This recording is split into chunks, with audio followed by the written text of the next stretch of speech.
All right, rock and roll. Welcome one, welcome all to the Scorched Earth Political Podcast. I am your most happy host. That would be John. Welcome to the weekend. If you like, hit that subscribe button, please. Click. Also, feel free to share it with a friend. Also, if you want to make some comments, good or fro, please leave them in the comment section. I try to personally respond to them all. And I live in the mountains outside of Los Angeles, and we've got a winter storm. And make no equivocation about it. Southern California dealing with the storm is quite a bit different than anywhere else in the country. Getting down to 50 is Arctic weather. I saw the weatherman say that today. And in Nebraska, they're saying, "Gosh, that's a good spring day." But I woke up and I did get some snow, like I said, and it's nice to start out the day shoveling because it really gives you a sense of your own mortality. Literally within 20 minutes, my back's aching, my knees aching, my elbow, parts of my body I didn't know exist were aching. I finally got it all shoveled, got everything, got out of the driveway, got down the road, got to go see my mom, and God bless her. She's a quilter. She's a quilter. One day maybe I'll be lucky enough to have her on the show for a little bit. But yeah, I just thought about that. That would be kind of cool. Is She was complaining about, wait for it, how tough the quilting is on her elbows. And look, she's older than me. I understand that. When you get old, man, things start going sideways. But I had to chuckle. I was like, "You do know I shoveled snow this morning for 2 hours so I could come down and visit you." And she's like, "Oh yeah, I understand that. Yeah, but did I tell you I got a needle in one of my fingers?" And I'm like, "Yeah, okay. Let's get the Neosporin out, Mom. God bless her. Love her to death. I'm a lucky man."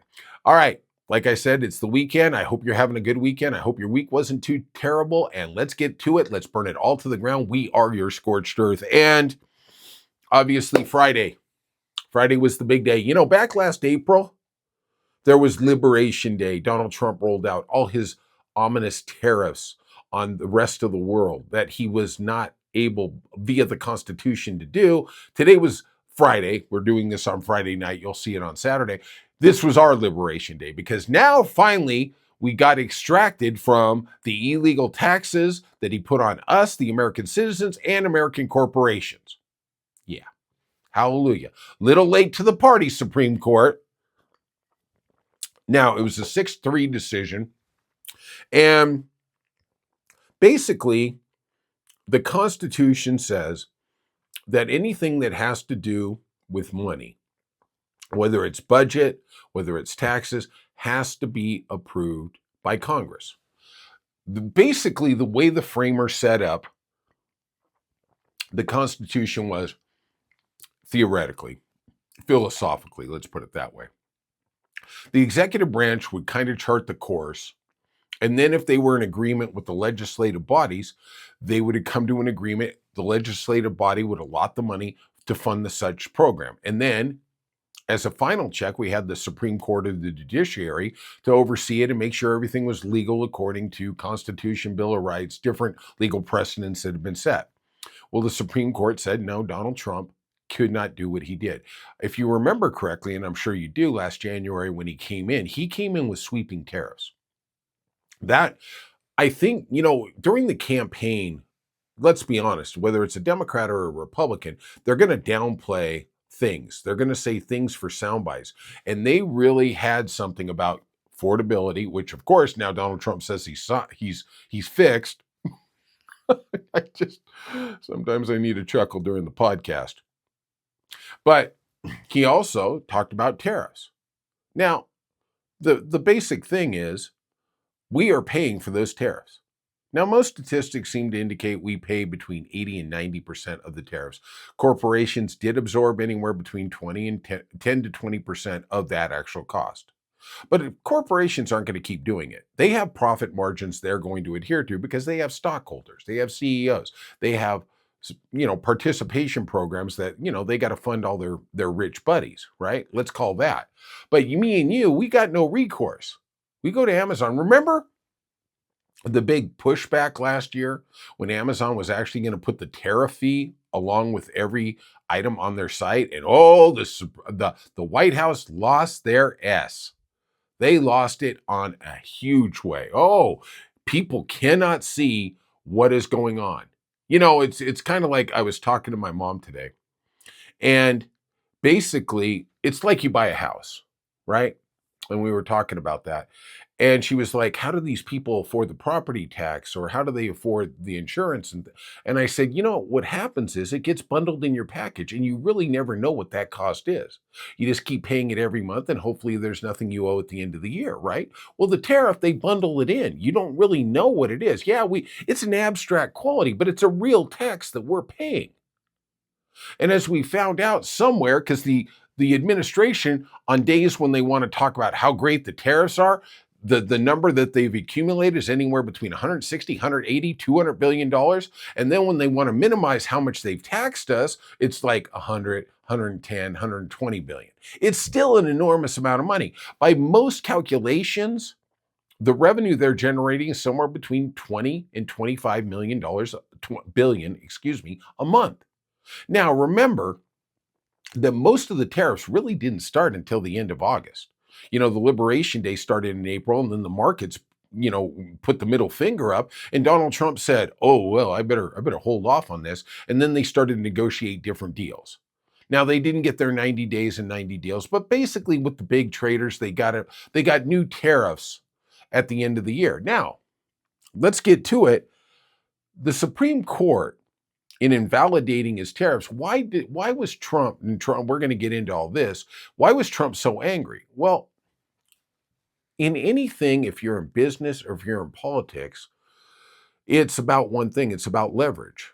Now, I wouldn't say that the United States has always been about leverage. Let's talk about a relationship with Canada. Canada has been truly a loyal and great friend. Now, they've benefited economically from their association with the United States, but they've also done a lot of amazing things just as a friend would. I'll give you an example. When Donald Trump in 1.0 put incredible tariffs on China, Canada said, "You know what, if you're going to do it, we're going to do it too." They didn't need an agreement. They just concurred with the United States. So did Mexico. And these are the kind of things our friends do. But as Donald Trump came in for 2.0, immediately he started becoming disparaging, humiliating, insulting to our good friends to the north.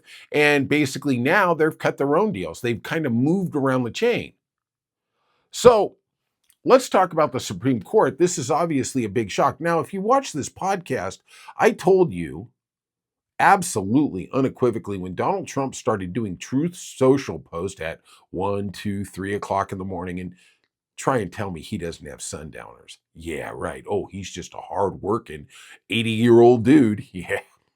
And the world chuckled. But he knew, somebody in the Supreme Court, that November 5th is when they heard the case. And it does take them a while. They ponder the evidence, they ponder the judicial history, precedent, things like that, and then they make up their minds. They have a vote. Then they start figuring out their decisions, dissents, things like that. I'm telling you, right now, in December, they knew. And Donald Trump got it leaked to him. Do I have any evidence of that? Nope. I just could tell from the way he was talking about it. He was trying to bully the Supreme Court to basically change their decisions. They did not. Another thing I told you, and I was absolutely wrong. Look, it's about accountability. Look, I'm telling you 30 or 40 things every day. I'm going to get a considerable number of them wrong, but I'll try and own it. I did say that I really believed that the Supreme Court was dragging out this ruling and this decision. They were going to try and make it in June. And that's going to come very, very integral to what Brett Kavanaugh said. But let's talk about the Supreme Court. And they have truly been a concierge Supreme Court. 3 of the justices were appointed by Donald Trump. 1 of them was stolen.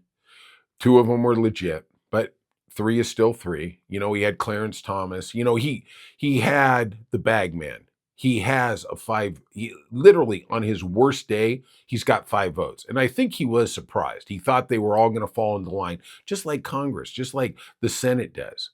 They'll just do it. Doesn't matter if it's legal or illegal. They're just going to do whatever he says. And let's talk about the first thing. When he came in last January, he immediately eliminated USAID, which nobody had on their bingo card because it had already been allotted its amount of money for the entire year from September under Biden to the next September. Well, he came in and said, I don't care if you're funding it, I'm going to take that program away. Basically, he was taking away the power of Congress. Congress had allotted that money for that program. And he said, no, I don't really care. I don't like the program. And the Supreme Court allowed him to do it. They also allowed him to do that to other federal agencies, arbitrarily, not through negotiations with Congress, which has sole power of the purse, to go into those type of things. It was illegal, whatever, but the Supreme Court, boom, rubber stamped it. You know, Republicans who were in Congress, who controlled Congress, they control both bodies, didn't say an effing word. The meeky-minded little people, especially that marionette who is the Speaker of the House, that would be Mike Johnson. Literally, when you see him talk, the Pope is wrong. The Pope doesn't understand the Bible. It's Donald Trump behind him actually speaking. It's like Terry Fator, you know, with the Muppets. And like I said, I thought this decision was going to get released in June. Trump knew about it. But let's talk about after the decision. Immediately after he was in the Board of Governors meeting, he was slipped a note. The Supreme Court rendered a decision invalidating your tariffs. And he immediately came out like little baby, B-I-T-C. You can go ahead and put the last letter in. He's going to put an additional 10% global tariff on top of existing levies. This is a man who does what he wants. Let's talk about what is the big deal here? Obviously, it's a signature policy for him. But let's really talk about something they're really not going to talk.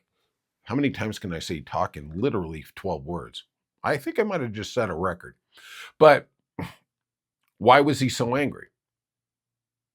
Well, in politics, in business, typically, it's all about the leverage, right?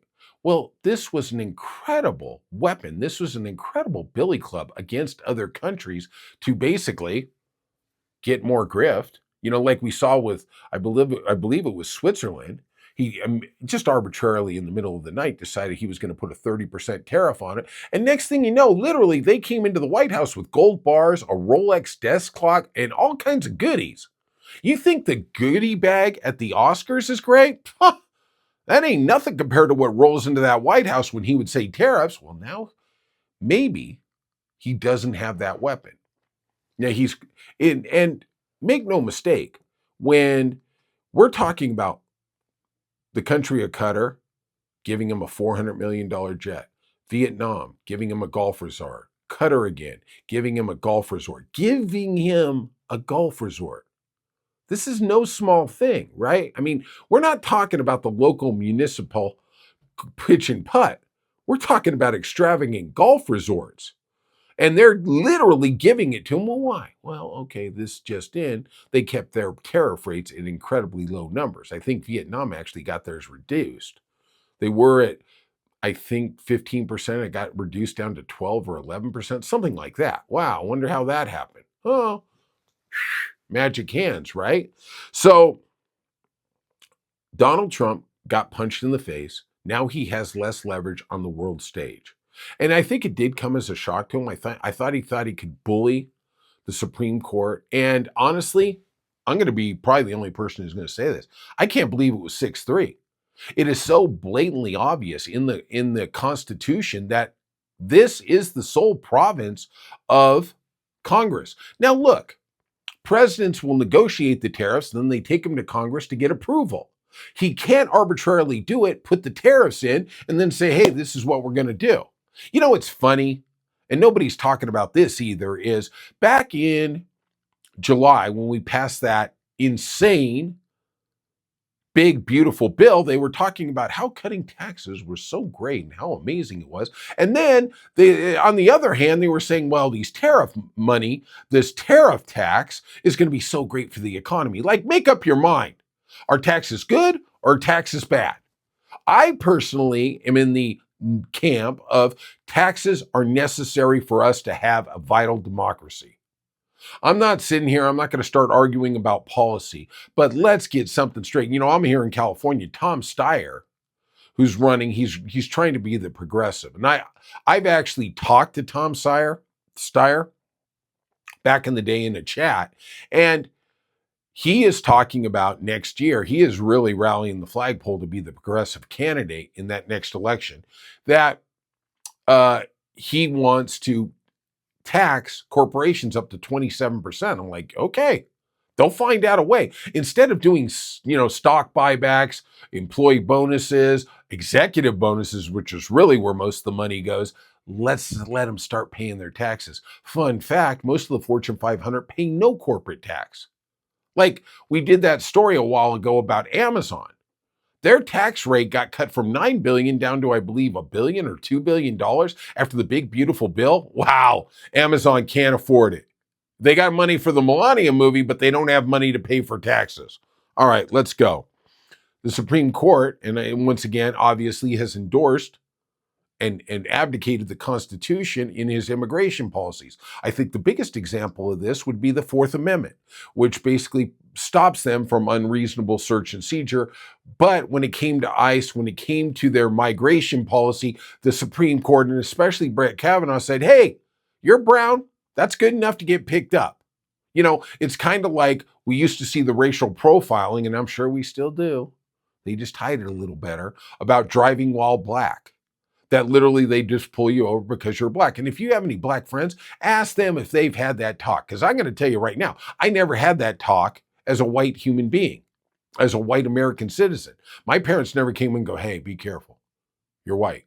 They might just pull you over because you're white. No, this is stuff that minority groups have had to endure the humiliation of for generation after generation. And now the Hispanic community gets the same F and BS.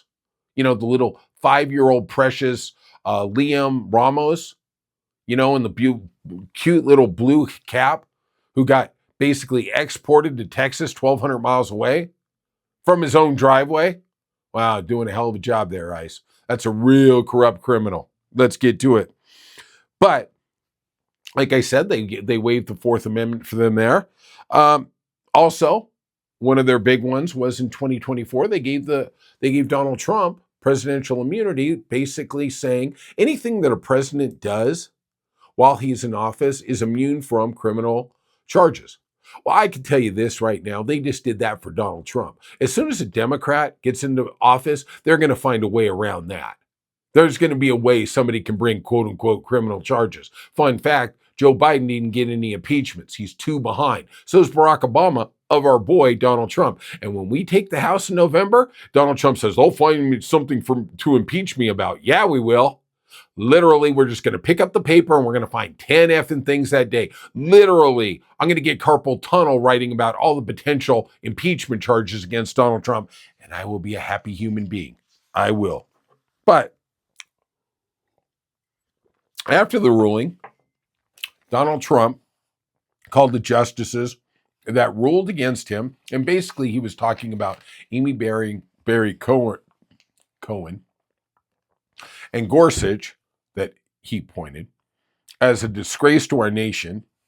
And obviously he was angry, right? Because the bully wants to still be the bully. Now he comes out immediately after you're told you can't institute tariffs arbitrarily. He's obviously found some little get around. And then he says, I'm going to put 10% more global tariffs just to show you I'm the badass. This just in. The emperor has no clothes. We've seen you. We've unmasked you. There actually, even though I was very skeptical, there is a rule of law that applies to you. You can't be the king each and every day. You get to do it in immigration, but in terms of our economic policy, not so much. Now, hold my beer, Donald Trump. Now, the bigger question that comes is what happens to the 140 billion plus that they've already collected in illegal tax tariffs, the money that you and I and corporations paid. Because Donald Trump woke up one day and said, I want to just have a little kitty that I can, look at. We don't know how much money's in there. We don't know who's overseeing it. I mean, he fires all the inspector generals. Somebody on a comment the other day was talking about, Biden did all kinds of things with COVID and he didn't even know what he was doing. Like, no. He hired actually more inspector generals to actually oversee taxpayer money. Donald Trump, I believe, in his first 2 months, fired 17 of them. Because, when you're dealing with a lot of money, it's good to get rid of the bookkeepers because things always work out great then, right? But last December, Costco and 301, I was amazed when I researched this, 301,000 other American companies joined them in filing lawsuit to retrieve the tariff money that had been paid. Now, Donald Trump has waxed poetically about, what he's going to do with all this money. I think it's like the Mar-a-Lago documents. He just likes having it. He likes this money being there. And honestly, let's call it like it is. He's stupid. He's just effing stupid, right? Think about this. We have an overwhelming national debt. He's a big part of that, right? $7 trillion in his first administration. I believe he's at somewhere between 4 and 7, and he isn't even there 2 years. Yeah, he's just a year and running. Boy, we're in some big trouble. That credit card is running up, running up, running up. But let me ask you a question. You got a credit card, you got interest you're paying on it, and you come into a huge lump sum. Most people typically would pay down the debt. He didn't. He held on to this 140, 160, 180, $200 billion, whatever the number is. The figures, just depend on which organization you're looking at. I think, honestly, it's just like I said. He likes to think he is rich because there's this war chest. Literally, the war chest is to expedite improvements with our infrastructure, our country, things like that, or pay down the debt. Make up your mind. One day he says he's going to pay down the debt, and the next day he's talking out the other side of the mouth and saying he's going to take that money and send us all $2,000 checks. Fun fact, I'm still waiting for my $5,000 check from Doge from last year. Funny, that seems to have been forgotten. Guess it was just a rounding error by the president, right? So, now that the Supreme Court has ruled these tariffs illegal, it seems to me, personally, that these corporations have a legitimate beef. They're going to go into court. Now, like I said, 80 to 90% of the tariff was paid by you and I. The other 10 to 20% was paid by the corporations. They're already putting in for there. Look, you and I don't have any legal recourse. We got effed here. The swamp effed us. We paid the stuff on Amazon. Amazon knows what that tariff is. Look, I don't have any clue how much of a tariff I paid last year because they didn't have the tariff tax on that item. You bought something for $20. If you would have seen that $2 of it was a tariff, okay, we could start calculating, but we don't know. We have no clue. Honestly, when you're buying something, you don't know what the country of origin is. Did it come from Vietnam, Malaysia, China? I don't know. And they all have different tariff rates. That's kind of the magic, how they can all F us. Yeah. I hope I'm not upsetting your weekend. Maybe you ought to pawn out. I don't even know what pawn out is. Maybe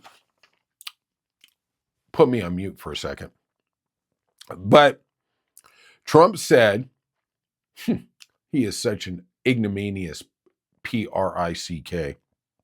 He said, when asked about the money, he goes, well, I don't know.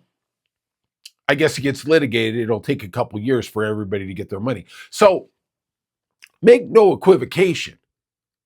He could tonight in the White House sign an executive order saying, you know what, we're going to send checks. We're going to pay everybody the money we took from them. Nope. That's how much he cares about you and I.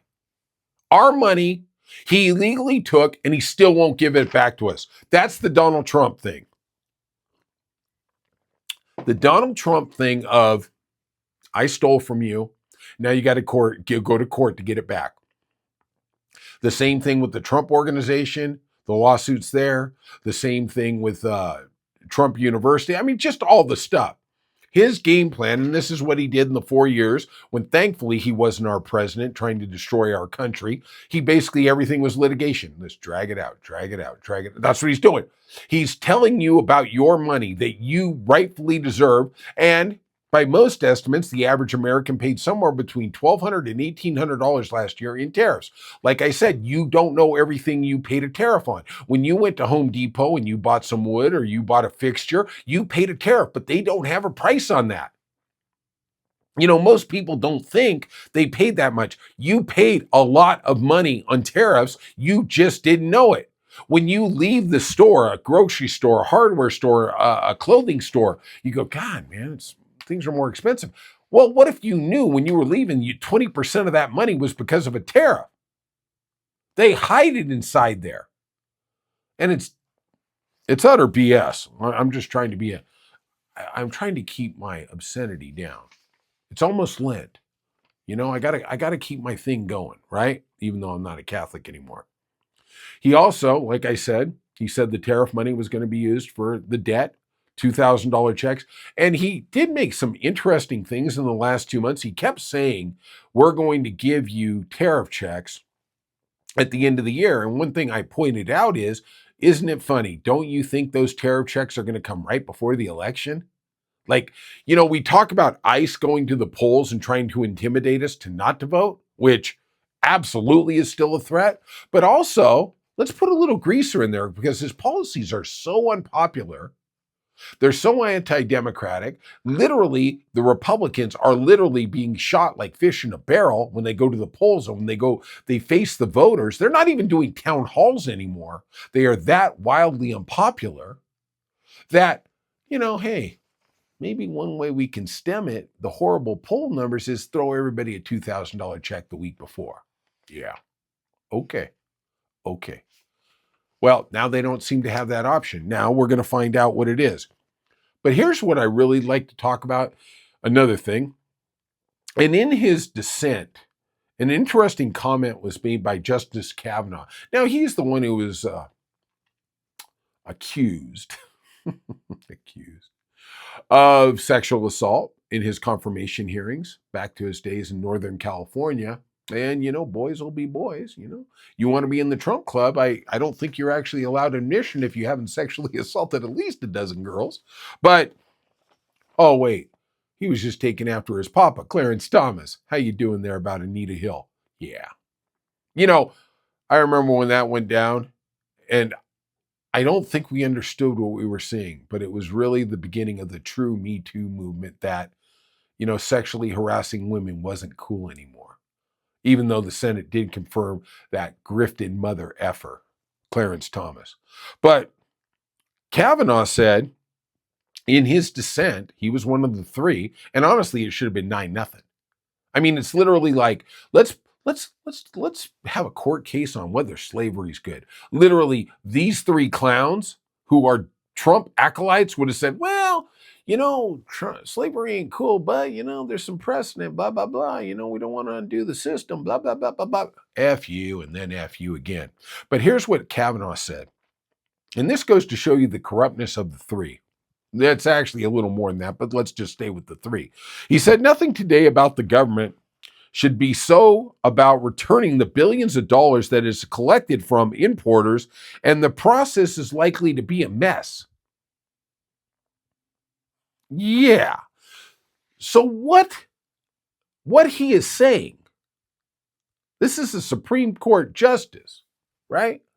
He is saying that, you know, what he did was illegal, but God, man, it's going to be a mess trying to refund the money they stole from you. So let him keep doing it. That's exactly what Brett Kavanaugh said.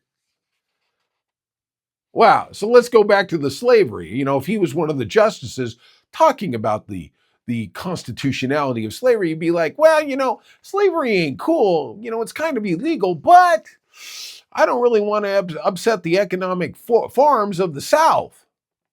Like, wow.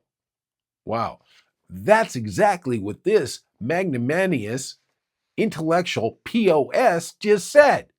I know it's illegal, but hey, you know, it's going to be a mess trying to give the people back the money they stole. F you. Kiss my legal brief. That's what I got to say.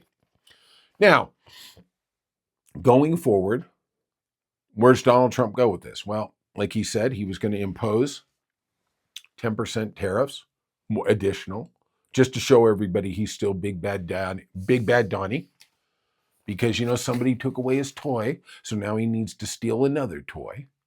And he can do that, I guess, for another 150 days. Now, I don't understand all the legal ramifications. Personally, I don't understand why he didn't. If it's so cool, why didn't he do this in the beginning? Think about this, though. The Supreme Court gave him a year pass. If this was a Democrat doing this, let me tell you, the Supreme Court would have had this ruling out literally before he got to the inaugural ball. Literally, like in 30 minutes, they would have said, yeah, no, sorry, can't do it. But they're going to kiss the ass of Donald Trump. They're going to placate him. They're going to be the concierge Supreme Court we've all come to know and rue. Fun facts about last year and the first year of tariffs, hopefully the last one.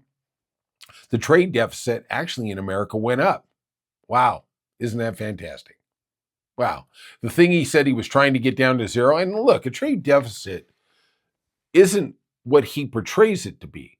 It doesn't mean we have a bad economic model because we're purchasing more things than we buy, because we're buying things that are more inexpensive. It's like the relationship I have with my grocery store. I have a horrible imbalance, right?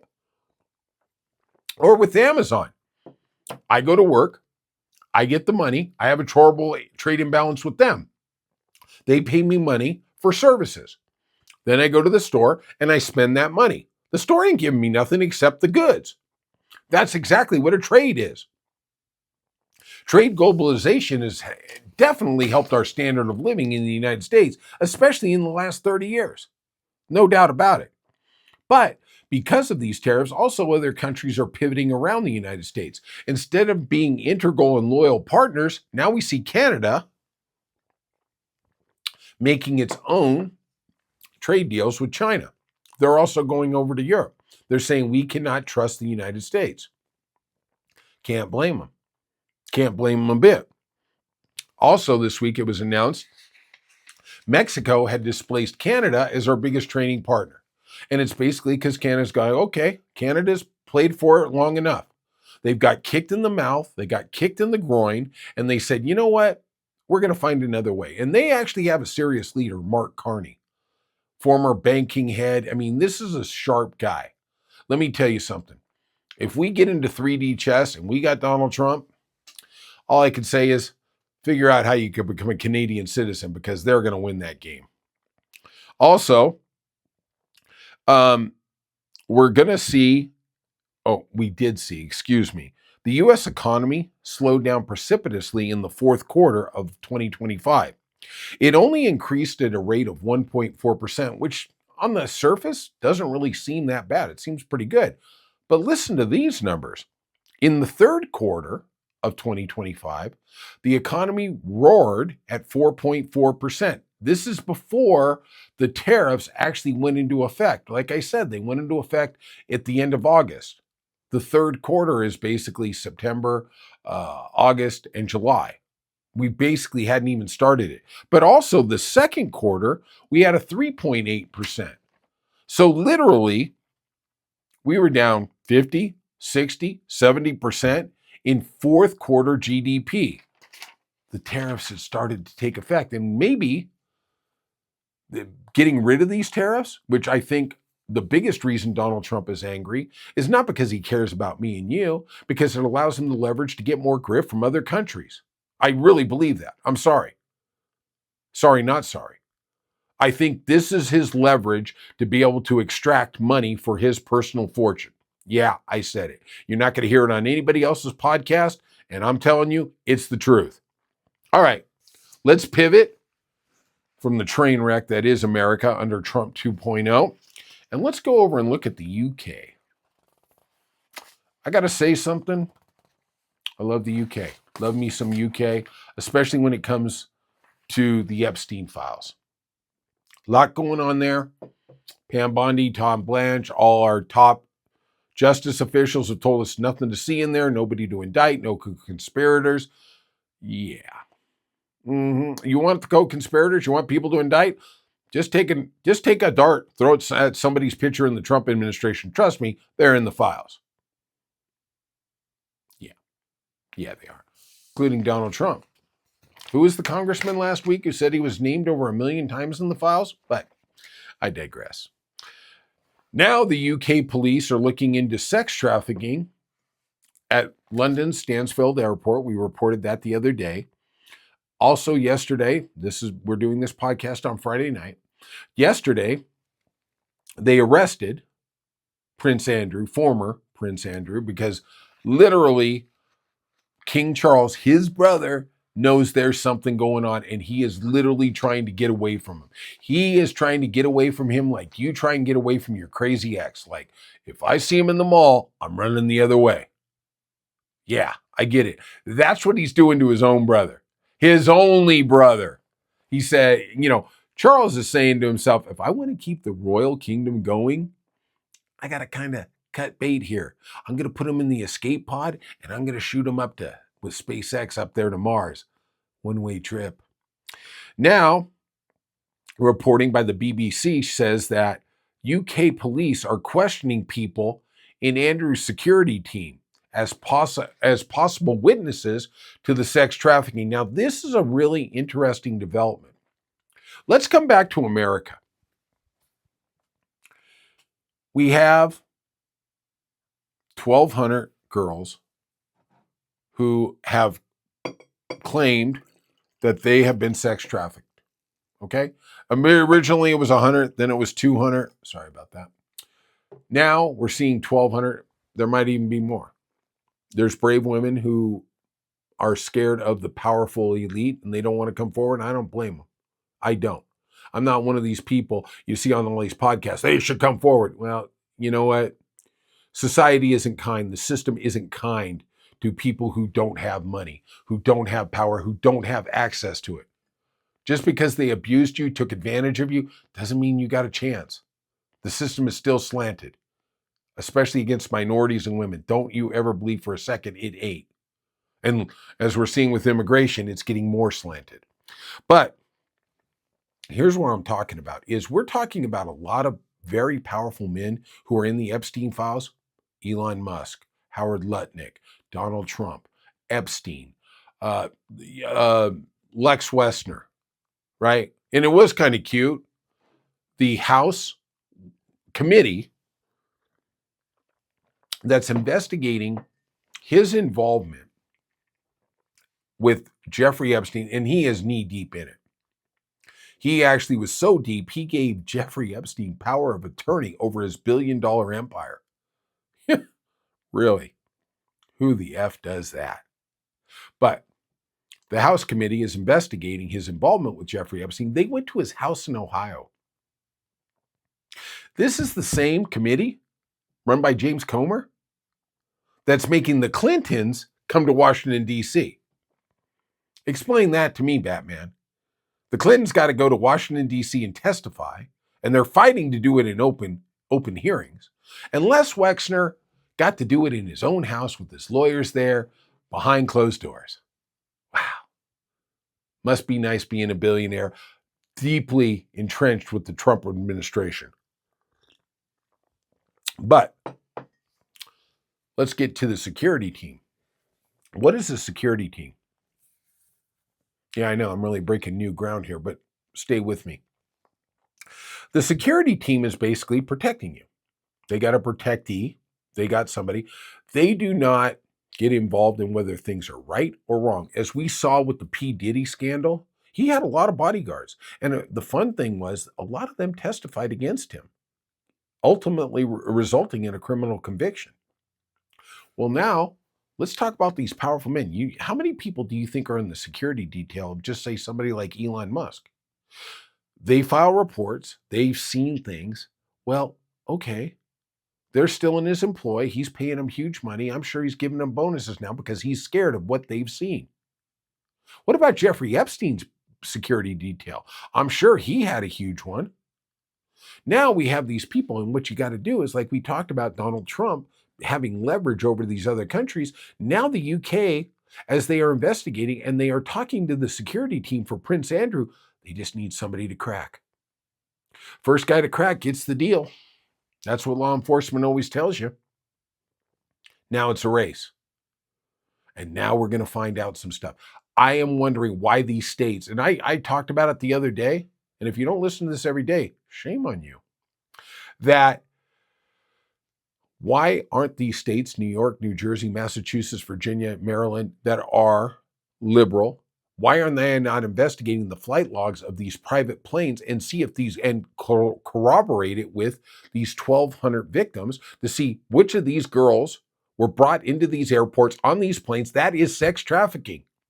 That is one of the convictions P. Diddy got. It was an underage, it was a girl, it was an underage adult, whatever you want to call it, under 18. Okay, because I can already hear the comments coming. Whatever that parlance, whatever that actual nuance is, under 18, and I'm not doing the Megyn Kelly thing where, oh, they're 15 or 16, it's okay. Thomas Massey has said there is girls in there as young as 9 or 10. And personally, I don't care. I don't care if you're 15, 16, 17. If you were abused, if you were assaulted, that is bloody rape. It straight up is, but that's the misogyny of our culture. But let me get back to it. Now, if we can get these states to start looking at security teams, flight logs, corroborated with the 1,200 plus girls who were trafficked over all these years, you have a case. We cannot take this to the federal level because it's corrupt. It's controlled by Trump. Trump thinks he's exonerated. The snowball is building. It's starting in the UK. It's coming across the Atlantic. When is it going to hit the bottom of the hill? I don't know. I will say this. I was skeptical 6 months ago that we'd ever see the light of day. Where we were 6 months ago to where we are now is literally day and night. Now, we can have aggressive prosecutions, inquiries, committees on the state level that can actually find out some justice for all these girls who basically for their entire life were told their stories weren't true, that they were lying. That was the narrative. And now we know who was really lying. And the first liar is the guy at 1600 Pennsylvania Avenue. Talking about that, let's talk about Steve Bannon, one of you MAGA faithful, one of your big guys. Where are you, Steve Bannon? Hello, Steve Bannon. What happened to you? Steve Bannon, for his entire life, in the political spectrum, before, he was irrelevant then, but now he's just a famous irrelevant POS. And he has been a big, we need to get to the bottom of the Epstein thing. The Epstein thing is just a criminal cover-up. It's the swamp. It's how they integrate into every facet of government, blah, blah, blah. I got so many MAGA people, or I had, literally, I'll tell you something about this podcast. Thank you, Lord.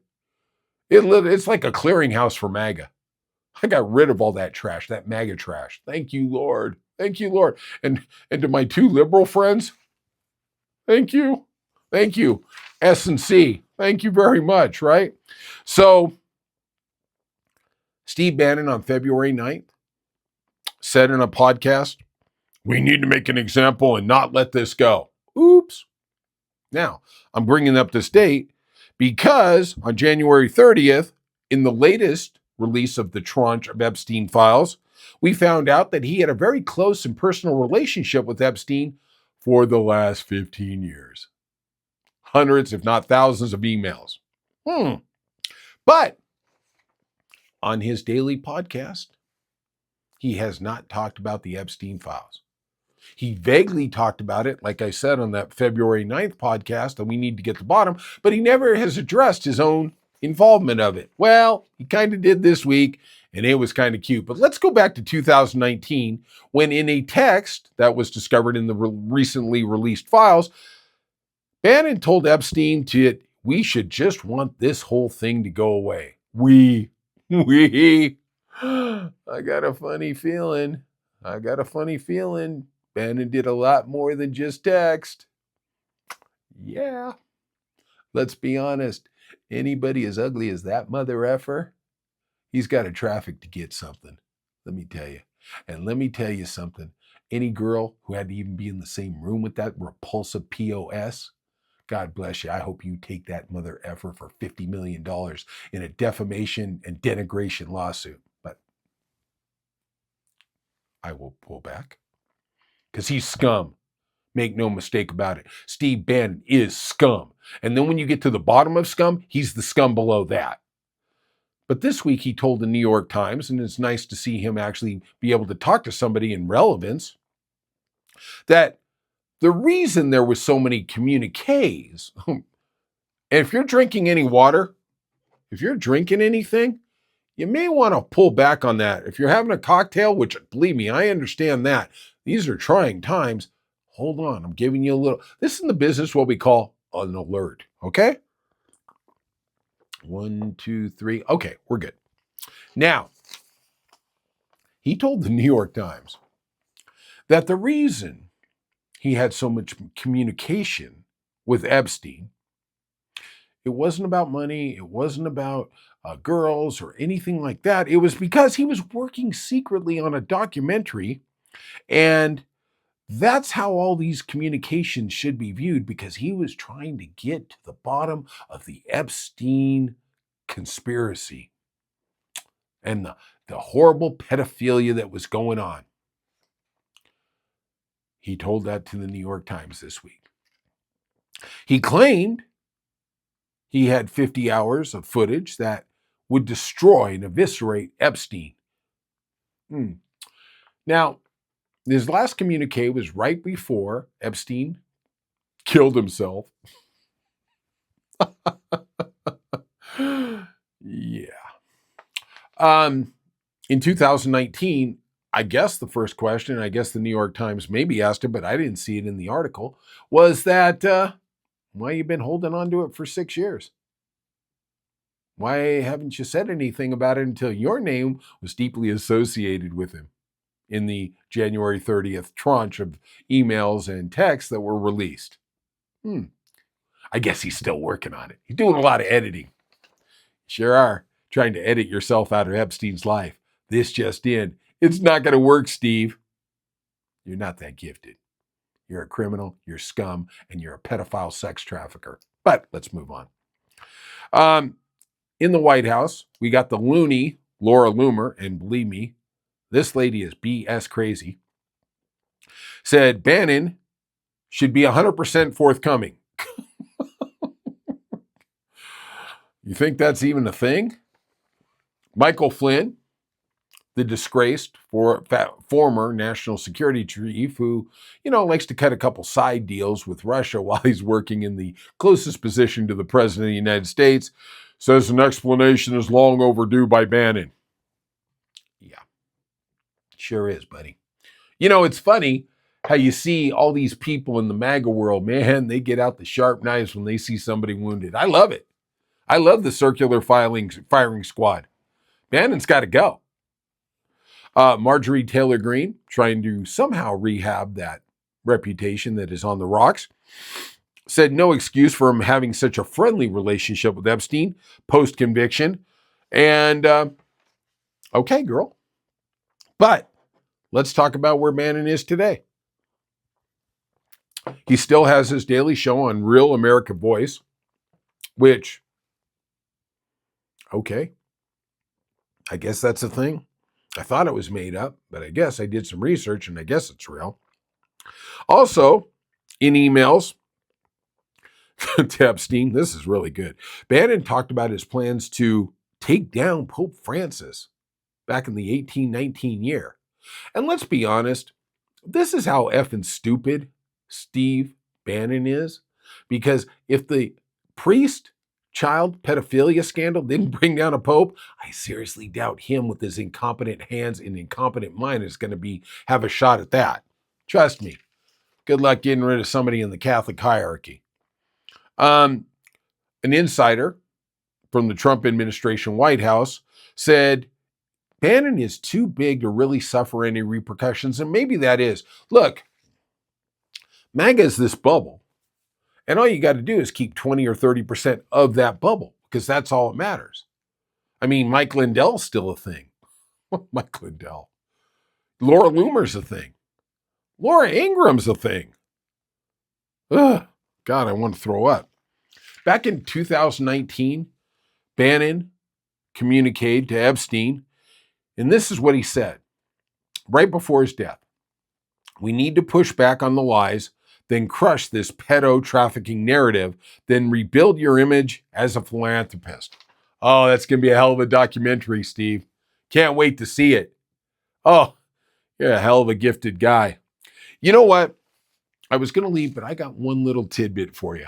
Oh, I got some good stuff here, folks. We gotta get the weekend going on a happy note, right? We got to get some joy because, well, I guess it's joy that, we actually get our own money back from the tariffs, theoretically. I'm sure Donald Trump, who's broken a million laws, will figure out a way to break this one, but okay, let's deal with it, right? He is immune from prosecution for anything he does as the president. Let's go over to the labor secretary. Did a story, I think about a month or 2 months ago, that our labor department is run by, I guess, another incompetent grifter, and that would be Lori Chavez DeRemer. Now, how she got the job, I don't know. She doesn't seem like a Trumpster, but who knows what it is. She's not. Look, when I call a Trumpster, it is an attractive blonde woman. It literally just seems like what it is. Okay? I'm not trying to be sexist or whatever. It just seems like she is an average lady. She's got dark hair, which, Kristi Noem kind of has dark hair. I guess that would be the exception, but she wears so many of those cosplay wigs. I don't really know what her color is. Maybe she doesn't even have any hair. Let's just move off that. But she runs the labor department. And as we did that story about a month ago, the one, I guess, remaining inspector general noticed that Lori Chavez was making these public events in Portland, Minnesota, for labor. And it seemed like there was allegations she was having an affair with one of the members of her staff, and that she was taking that member of the staff on the road to these new exotic locations for little fun date weekends on the taxpayer dime. Oops, we're in Portland. Oh, by the way, let's go up to Seattle and see the Space Needle. And we're in Minnesota and let's go see, the Niagara Falls or whatever the the Mall of America. Well, I don't really think she would do that, but whatever it was. Well, that investigation is still going on. Doesn't matter. Doesn't matter what's going on. I mean, we're in an administration where Kristi Noem is openly having an affair with Corey Lewandowski. They're both married. They both have kids with other people currently. And yet they're installing private bedrooms on these jets that are supposed to deport migrants. The only thing they're deporting is them to Argentina so they can go horseback riding in the hills. Because when you got tens of billions of dollars, you don't know what to do and you can't find any more migrants to arrest. Well, let's just get on the road and go have a nice vacation all year. Well, as Lori Chavez is being investigated for possible criminality, misallocation of public resources, our taxpayer dollar, seems like her husband's in some trouble too. His name is Sean. And he's not allowed in the federal building where his wife works, the Labor Department building in Washington, D.C. The reason he's not allowed is because it seems like two women have come forward and accused him of sexual assault.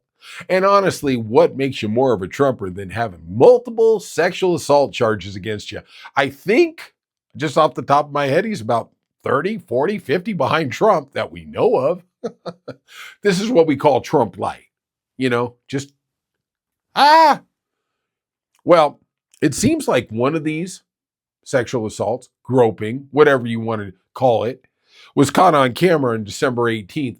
And honestly, nothing says happy holidays in the Trump administration than a woman being accosted and assaulted by a Trumper. Merry Christmas. Yeah. Now he's not allowed in there. The administration isn't saying anything. And you know what? We got Lori, we got Sean. They seem to have their own different legal setbacks. In a finer time, Lori would have resigned because of the scandal. But in the Trump 2.0, doesn't even break the waves, doesn't even break the water on the lake. Yep, I'll tell you that. All right, that's it. I hope you have a wonderful weekend. Enjoy the sun, enjoy the winter, whatever it is. Just be safe. We love y'all. We'll see you soon here on the Scorched Earth Political Podcast.